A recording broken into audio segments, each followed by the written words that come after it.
name is Christian Vu. My name kind of comes from a religious background because my family is pretty religious. So I just took that name because my parents liked it. I was born in Fountain Valley, California. I was just raised here since I was young. Vietnamese American, very proud of it. And I balance between my Vietnamese and American side. So it's pretty good that I'm balanced with it too. Mostly because ever since high school is when I started to be more proud of it, because I joined a Vietnamese program in my school because they provided it for like language. And I really appreciate like the community and how we started to like explore Phillip Tall or places where there's parades with the Vietnamese, like the New Year's. And I really appreciated that there's so many traditions that I didn't really grow up as a child, but now that I'm grown, I get to really enjoy all this tradition. I'm a transgender man and I am straight. Mainly my friends and some family. There's some families that I haven't came out to yet because they're more traditional. So I'm just waiting until I'm more comfortable with it. But for the people that I came out to, they were really supportive and they were just really nice about it. And I really appreciate those people that are open-minded and caring. I would say through art and music, and also my friends around me, because they started noticing and I started being more open about my gender dysphoria to them. And instead of being soaked into gender dysphoria, I decided to really start to express myself and not think about what other people would judge me as. So I decided to take in art and music so I can express myself even further, and that really helped me come out to my friends and family. My girlfriend and my best friends, because they're the first persons I came out to. They really took the time and effort to really make me feel comfortable in my new gender identity, and that made me very appreciative. There's other things about coming out to them as well, which is they had to adapt, and I really appreciate their efforts. They started to use he/him pronouns, and they also got me like clothes for my birthday. So I really appreciate that too. It was really hard coming out to them because they're not really familiar with the LGBTQ community because most of them are straight. So it was really hard for me at first, but once I started to come out to them, they really were accepting. And from that, I also got to meet new people who were LGBTQ. And that's when I started to join this organization because I wanted to give it a try. My personal experience with being trans is probably, there's the pros and cons. So the pros are that I can walk around like my neighborhood, anywhere, and I'll just be gendered correctly. And there's sometimes there are cons too, which is like going to the men's restroom. I gotta wait for a stall, or maybe going to like anywhere where I need to give them my government name and my government paperwork. Sometimes they don't really understand the concept of being transgender, so they would misgender me sometimes, but I usually take that professionally, and I would like take the time to educate or to just continue my day positively with a smile on my face. It was during quarantine when I started to realize that I shouldn't be dressing the way I was uncomfortable with, because during 8th grade and 7th grade, I dressed in all boys clothes and I started to, get into really good sports. But ever since I started going to freshman year, I started to think to myself that I should wear more girly clothes so other people would accept me during high school and I wouldn't get bullied, because that was my fear. But eventually in quarantine, I started to realize that I was very unhappy because I wasn't confident on the way I dressed. And ever since I started dressing the way I wanted to, I started to gain that confidence that I never really saw before. And I started to post online, and a lot of people, they really they liked how I was showing myself, being more confident. They were always responding to my stories, saying that I looked really happy and I looked really good and confident. And that makes my day every time someone replies to my story like that. Creating a trans community, I feel like there's a lot of children and kids, especially the youth, who have a really hard time coming out because they're minors and they can't really transition as well as adults who transition later. So just creating that safe community for them would probably help them to gain that courage or find other ways that would make them feel gender euphoria. And as just being like a supportive space for them to talk and to be listened to, because a lot of trans people are very quiet about their identity due to judgment.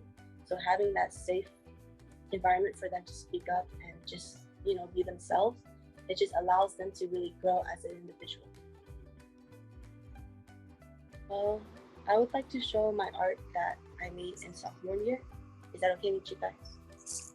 Yep. So this is the art piece that I made when I was a sophomore, and it says embrace on it, and I use my hand fingerprints to really stamp my painting. And if you turn to the side, there's a pause button, a play button, and a stop button. It represents music and the timeline of my identity and how I came out. And it's just a reminder to really embrace my identity and to really be proud of who I am, despite any judgment, and just to have positivity and spread awareness for others trans youth. Thank you. So when I first came out to them, it's more like a 50-50 chance, because I know that they'll accept me, but it's a really hard transition considering they known me 5 years prior or before me transitioning. So at first I felt really scared, and I did not want to come out to them until later. I was thinking maybe in college, somewhere where I can feel more confident and positive. So at first I was very hesitant, but when I started to hint at it and show signs, they said, yeah, go for it. Go cut your hair. You can wear this and that. Do it. It would look good on you. And they were always giving me compliments and supporting me throughout that process.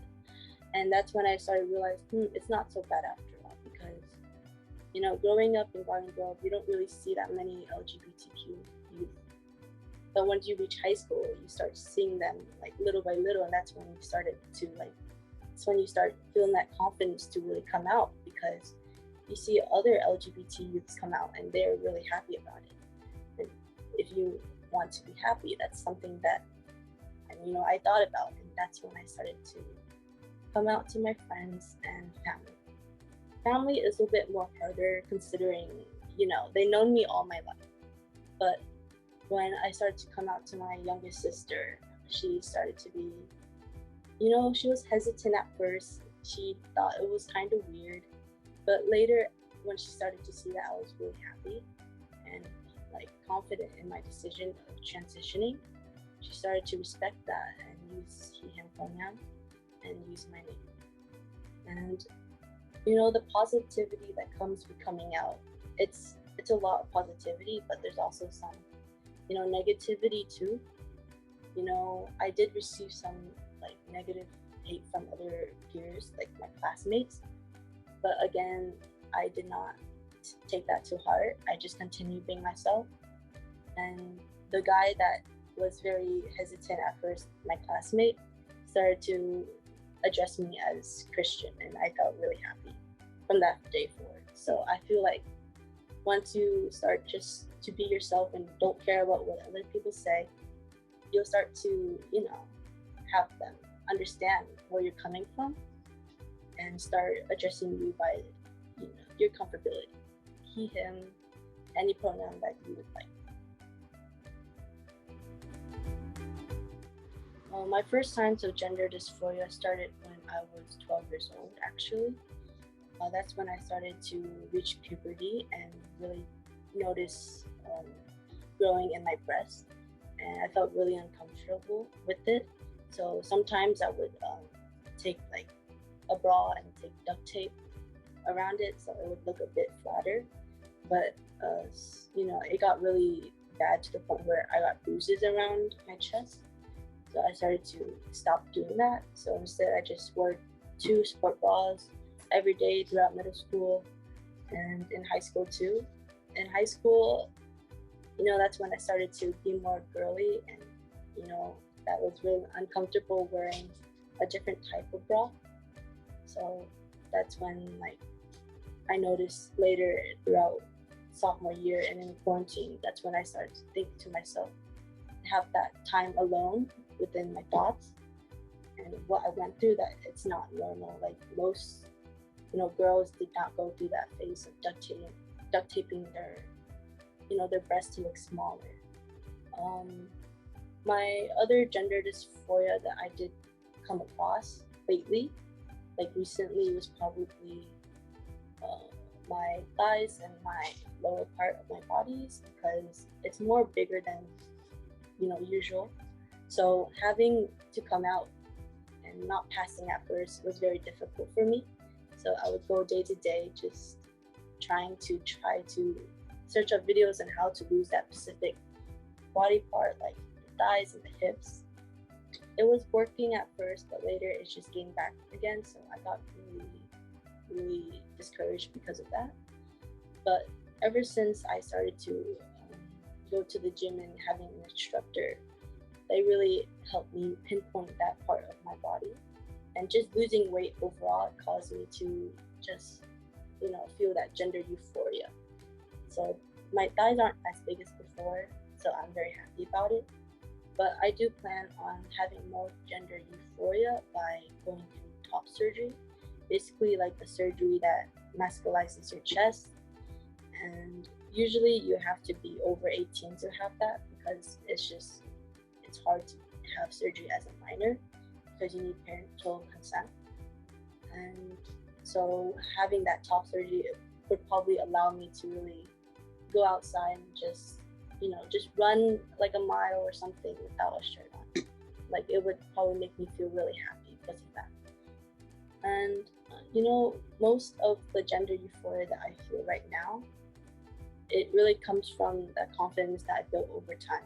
Because without that confidence, or without me transitioning, I probably wouldn't even be into taking photos of just my outfits in general or improving my looks.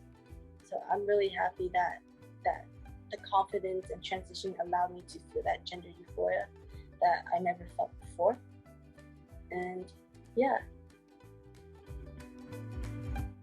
Yes, I have a role model that I often look up to or listen to, because he would go on YouTube or on Instagram to speak about his art and his disability with being deaf and his trans identity, which really inspired me. So his name is Chalaman. He is a trans, queer, and deaf activist and also an artist. And he really inspired me to take that form of art, the art that I used to make that painting of mine. And because of listening to his YouTube or his TED Talks or just his Instagram page in general, I really felt that encouragement that it's okay. And the fact that he's also Asian American made me feel safe, because you don't really see as much trans Asian Americans out there. And just being one of those minorities, it just feels like, it's okay to be trans. And there's other people that are just like me and that are, speaking up and just being themselves out in public. And that's what really inspired me to go through Instagram and just show myself out in public as well. And, that really, I really want to meet him one day. But he lives in New York, so I really can't meet him. But if he had an art show in New York, I'll probably come see him. And yeah, I also I read one of his books called Continuum. And he really speaks about his experience of being Asian, American living in Philadelphia, which is very closeted community, not really much LGBTQ people live there. And he really had to go through a lot of changes throughout his childhood. But at first, like when he was a child, like around 6 or 7, 8 years old, he, showed his identity early on in his lifetime, cutting his hair and wearing boy clothes, and even like elementary students would bully him because of that. But once he started to feminize himself, he started to feel really unhappy. So I really related to that too, because I had that phase where I started to feminize myself for the sake of society and judgment. And so ever since he started to go to college, he started going on testosterone and going on having top surgery. And he just started to have like tattoos that had meaning to him regarding his trans identity, or pursuing art and moving to New York to pursue his art and journey as a trans man. So I really looked up to him a lot, mainly because he has a strong voice with strong opinions, and he went from being so introverted and so shy in Philadelphia to being such a strong-willed man and living in New York as a successful artist. And I find that really inspiring for me. I also, when I was little, I was always into art in general, so I was a very artistic person. It's just that because I love painting and I loved just drawing in general with my feelings and what I'm thinking of or what I'm interested in. It just moved to that point where I should try to start doing art regarding my trans identity. And that's pretty good. When I was little, it's just shifting from being such a little artist to now an artist that really starts to show himself all my identity, and as well as what I like. I even have a portrait on the wall of just me in the future in 5 years, because I was very interested in what I would look like. So I downloaded an app that would age me, so I would look older in 5 years, and that is pretty cool too.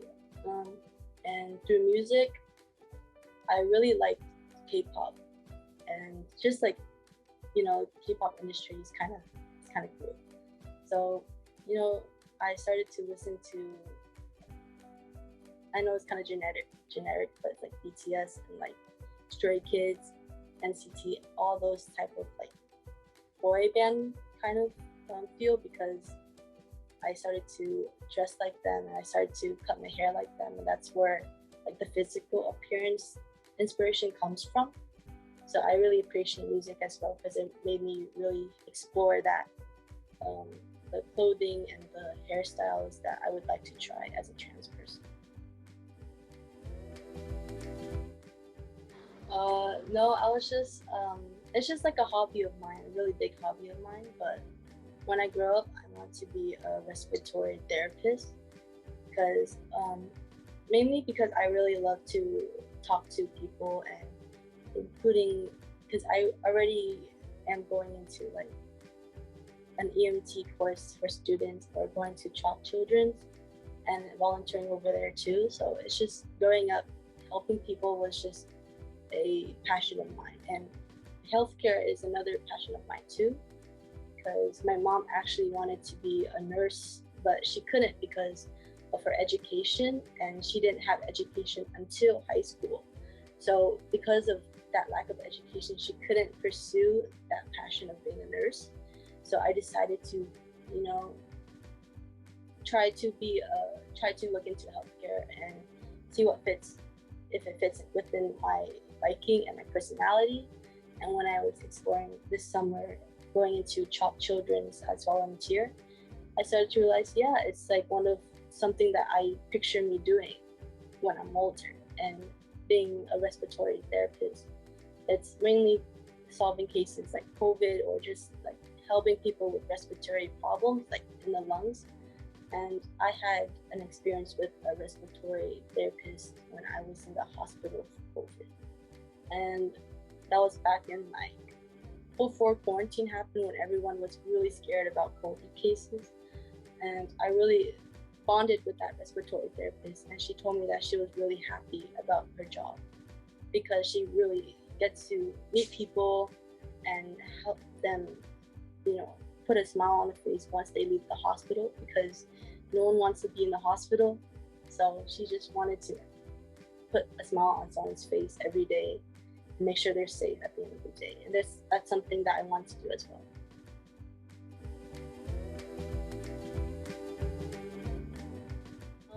For the respiratory therapist is like a different thing within my transition, but like me wanting to be a respiratory therapist really made me research a lot, and I got to go into this organization called United Way Student for Success, and I got to meet other people that wanted to be respiratory therapists as well.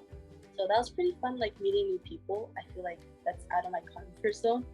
So, but when it comes to like transitioning through quarantine, I did have my ups and downs, especially finding my identity and, being in denial at one point, because I didn't want to be that burden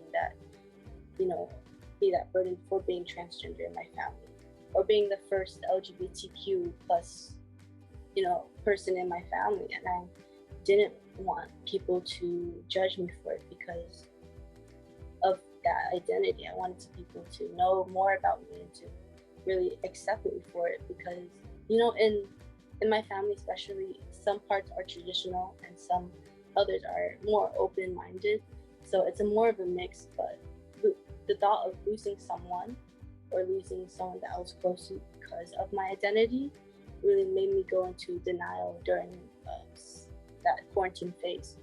But once I started to reassure myself that it's going to be okay, because it's my life and it's what I choose to be, and I shouldn't have someone take that away from me. And I just thought maybe it's okay, because I have my other family members that are accepting, I have my friends that are accepting, so there's nothing to be worried about, because the real people that really care about you would love you no matter what. And I feel like that's just what life is. It's just, you got to realize that yourself and putting yourself first is the most important thing out of anything, and that's what you should pursue, and that's what you should go for, because you only have that one lifetime, and that you should always think about yourself before putting your shoes into someone else's shoes, because that's when you start to really explore yourself and express yourself and just be proud of who you are and happy for what you do, and have that passion and positivity throughout the whole day. So far, my mom she doesn't really understand it yet, but she kind of has a glimpse of it. So she's very accepting. She would buy clothes for me, and she'd be like, "Oh, you want me to cut your hair? I'll cut your hair like soon." I'm supposed to get my hair cut yesterday, but it was kind of like 12 a.m. in the morning, and I don't think anyone wants to hear that buzzing sound. So I didn't get my hair cut yesterday, but I'll get it today. But she's just very loving mom. She's a very hardworking and loving mom, and she does not care if like her children are, if there's something wrong, or if I have bad grades, she would always be like, "It's okay, you can always get back up again." Like, she was one of those parents that truly cared about their children, and she did not care of who they are or what they were into, like, or what, she did not push anything on me. She just let me be and let me express myself, and that's what I really appreciate about her, because she's very open-minded. But my father, he's about an iffy, because he's a traditional Vietnamese father. So he just, he can't really show that love or emotion as in an American way. But, I can tell that even if I'm different than anyone else, he would still, reach out to me, at least, yeah. But he was okay about it. He still asked questions like, "I don't understand, why do you want to be a boy?" I just explained to him that it's just what I want to be, and it's just what I want to express. And at the end of the day, he still talks to me, so I'm very happy about that. Like, he still texts, and because my family is separated, so like my father isn't there presently physically, but at least I know he's there through the phone, and that's what I'm happy about. Well, the name Christian comes from, like, it basically is similar to my government name. It's just more masculinized, so that's like where I primarily got it from, and it has the same meaning because I searched it on Google, and it's the same meaning. So I was like, okay, sure, why not? So I took the name Christian, but I did have some thoughts about other names too. There's one that was like, I wanted to be called like Alex. I know that's a really genetic name, but it's just really simple, and I like simple. So Alex was really was ones that I was considering. And another name that I was considering, it was like a Vietnamese name, because at some point I was like, maybe I should have a Vietnamese name, so it would be easier for my parents, because I'm showing like my Vietnamese part. But I figured that it wouldn't like fit with me well, because I wouldn't like that to be called every day. But it was Tien or Tien. It's like a, yeah. I was thinking, as a child, I did have a few names that I told my teacher that I wanted to have. I know I was in like second grade or third grade, so they thought it was just like me just messing around or something. But I did have Joseph, or there's another one that was like Curious George. Yeah, I really love Curious George. I wanted to be called George at some point. I don't know, but I primarily stuck with Christian because it sounded pretty cool. My mom's co-workers are kind of against it, but I still hear my mom would tell me when she gets home from work, she'll be like, oh, my co-workers, they think it's kind of odd, but she doesn't care about them. Like, she always backs up for me. She's like, well, they're successful, they're already going through the EMT program, and there's nothing wrong with their identity. She would use there because she didn't feel comfortable using he, him yet, because it's just a long transition for her too. So she just told my co-workers that you shouldn't be judging my child like that, because if I were to judge your child for a disability, or for being gay, or for anything, or just for not having a job, or for anything, you wouldn't be happy. And then she just told them that like it's something that you can't control, and it's something that she feels proud of me, like, regardless. And because of like her strong, she spoke strongly to them, they never talked bad about me again. And that's just growth, because now they start to realize that I'm not just a tranny that they called me as. I was now described as, oh, now I'm a successful young teenager, looking towards the medical field, or expressing themselves with, art. And that's just improvement, because my mom is just always supportive in that way. And when I was going into Philip Tall, no one did not know. So I was glad that, because the LGBTQ community and the trans community was little to known. They did not, a lot of the older generations did not know much about the LGBT community. It allowed me to pass, or to feel more accepted, because they didn't judge me right away for being trans. They just treated me as if I was another young man that they met. And that really made me happy to know that I passed well within that Vietnamese community. But within close family that are Vietnamese, they're okay. Like, my extended family, they do judge, but they don't say it to my face, or they don't care like that much. But I shouldn't be like taking their opinions and putting it too hard, because it would damage me, and I'm not that type of person that would let someone damage me. So I'm glad that, you know, the Vietnamese community isn't harsh on me.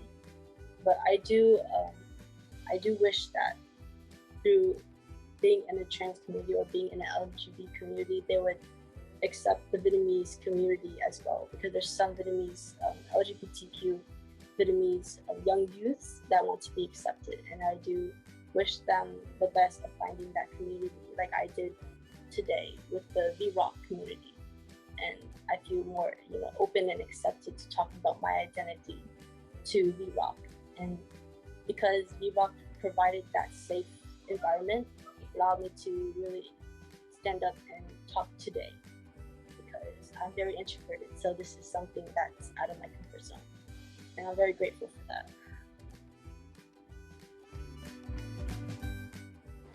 Sometimes it can feel lonely at first, but you know, everyone has someone to look up to, and if they don't, there's always an opportunity to find someone that you can look up to.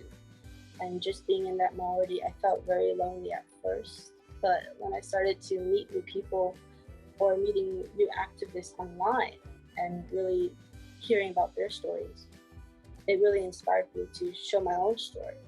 So it's kind of like a domino effect. So if you show your story, there's always going to be someone that would listen to your story and take your story and really inspire them to tell them their story. And that chain of events of, you know, Asian American trans queer community showing their stories will allow an even bigger community within, you know, within our community. So let's say I were to speak today, and there'll be someone, maybe someone who watches that really was inspired and would take that and then show themselves and express themselves. So that space of social media that provided us that free space to listen and to elaborate and to express, that's a very good thing about social media. And that's something that is really grateful and really revolutionary throughout our lifetime, because social media really provided us that community for us to express, to talk, to speak up, and creating us stronger, more independent, or even more open to being inside a community that fits your own. Actually, I did feel isolated from the Vietnamese community. You know, ever since like just listening to the traditional views of the Vietnamese community, I did feel trapped, because I didn't want to disappoint anyone. And, you know, learning that there is a community out there that is filled with Vietnamese LGBTQ community, I just was more open to it. And that's when I started to participate more in culture, diversity, and going to Philip Tall or just celebrating that as a holiday.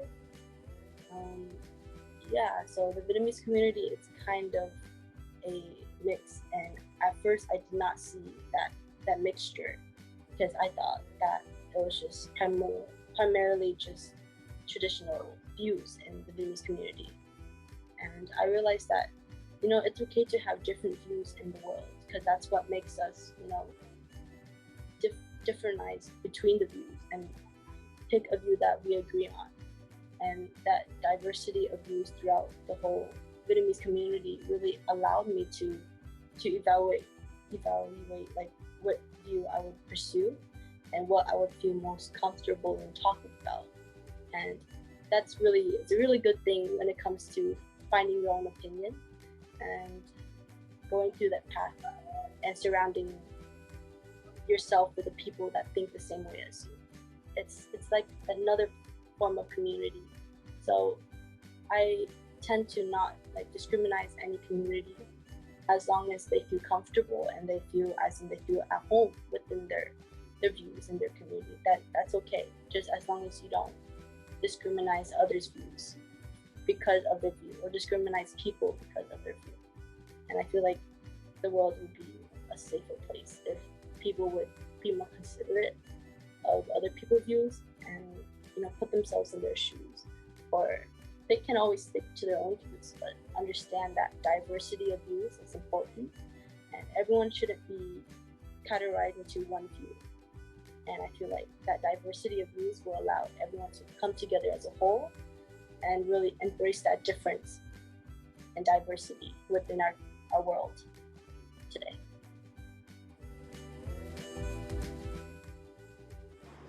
Yeah, I do. I feel like during college would be a good place to start, like maybe creating a club in college, or just having a whole Reddit or some type of social media platform, bring that platform to have other people follow that want to listen, and just to spread awareness or spread positivity, you know, on the trans community. And some ways that I've been considering is creating an account, actually, maybe in college when I end up making a club within the trans youth, and having everyone just, you know, meet new people and providing that safe environment for them as well, because not everyone will find that environment, and it does take some time finding that environment, but it's always there. Like, there will always be an environment that's safe, and it just takes some time finding it. And I feel like if I was there to provide that and give other people that opportunity to find their community, it would allow them to fully express themselves in a way that they never imagined, in a way where they can finally feel that love and acceptance that they didn't feel when they were before joining that community, or before, when they lived in a different place where they didn't have that acceptance. And just giving that opportunity, and that just giving people that time to really find themselves and help other people, because we're in this world to help others. As a person or as a human, we always need to help someone, because they will always be there to help you. So just helping each other out, finding that community, is something that I really look up to, and I find that as a goal that I kept in mind. Oh my! I dated my girlfriend before I transitioned, so, you know, she got used to my old self, but she was the first person that actually caught on, and who I was most open to speaking on my gender dysphoria and my past experience with gender dysphoria and my current feelings. So she really got that glimpse of what I was feeling, and she encouraged me to come out, because she knew that if I didn't, then she knew that I wouldn't be happy, because I wasn't already happy. She was very supportive, but she did have some complications, because, you know, she identified as bisexual, but she loves women more, and I was one of the first boyfriends that she had. So then she had to really adapt to, you know, transforming from a girlfriend into a boyfriend. So I really appreciate that she took that time and effort to really transition with me, because our relationship also transitioned. And I appreciate the hard efforts that she took to, you know, manage and to make that environment for me to feel safe in that relationship. And I really, you know, that's why I love her so much, because she's always there for me no matter what. And there's some times where she did say, well, I'm unsure, I don't know how to approach this. And that's completely normal, because a lot of people, when they experience something new, they don't know what to do.